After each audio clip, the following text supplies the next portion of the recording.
কেন সরকার মার্চ মাসে সম্পূরক বাজেট দিতে ব্যর্থ হলো? মার্চ মাসের পরে এপ্রিল গেল, মে গেল, 2টা মাসেও সম্পূরক বাজেট দিতে ব্যর্থ হলো। জুন মাসে এসে সম্পূরক বাজেট দিল। এই ব্যাপারে সরকারি দলকে, যারা এই সম্পূরক বাজেট নিয়ে এসেছেন, তাদেরকেও জবাবদিহির আওতায় আনতে হবে। মাননীয় স্পিকার, এই বিষয়টাকে অ্যাড্রেস করার জন্য একটি আইন হয়েছিল, সরকারি অর্থ ও বাজেট ব্যবস্থাপনা আইন 2009। সেখানে 12 নম্বর ধারায় যেটা বলা হয়েছে, সংশোধিত বাজেট যথাসম্ভব প্রত্যেক বছরের মার্চ মাসের মধ্যে পেশ করিতে হইবে। এক্ষেত্রে যথাসম্ভব এই শব্দটার অ্যাবিউজ করে, মিসইউজ করে বাজেট, সম্পূরক বাজেট কখনোই মার্চ মাসে দেয়া হয় না। যথাসম্ভব বলতে কি বোঝানো হয়েছে, এটার যথাযথ ব্যাখ্যা দরকার রয়েছে। কেন সরকার মার্চ মাসে সম্পূরক বাজেট দিতে ব্যর্থ হলো?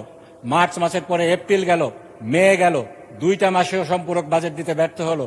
জুন মাসে এসে সম্পূরক বাজেট দিল। এই ব্যাপারে সরকারি দলকে, যারা এই সম্পূরক বাজেট নিয়ে এসেছেন, তাদেরকেও জবাবদিহির আওতায় আনতে হবে। সেজন্য আমার যে প্রস্তাব রয়েছে, স্পেসিফিক প্রস্তাব, সেটা হলো এই সংবিধানের 91 অনুচ্ছেদে রাষ্ট্রপতির নামে সরকারকে যেভাবে করে দেওয়া হয়েছে, ক্ষমতা দেওয়া হয়েছে, যথেচ্ছা খরচ করার পরে বাজেটটা সংসদের সম্পূরক বাজেট হিসাবে নিয়ে আসার, এটাকে সংশোধন করতে হবে, সংস্কার করতে হবে। পাশাপাশি সরকারি অর্থ এবং বাজেট ব্যবস্থাপনা আইনের যে স্পিরিটটা রয়েছে, মার্চ মাসের মধ্যে সম্পূরক বাজেটটাকে আনতে হবে। এখানে কোনো যে ধরনের এখতিয়ার দেওয়া হয়েছে যথাসম্ভব এই ক্লজটার মাধ্যমে, এটাকে উঠিয়ে সম্পূরক বাজেটকে মার্চ মাসের মধ্যে পাশ করে তারপরে অতিরিক্ত যে অর্থটা খরচ করার বিষয় আছে, সেটা সরকারকে করতে হবে।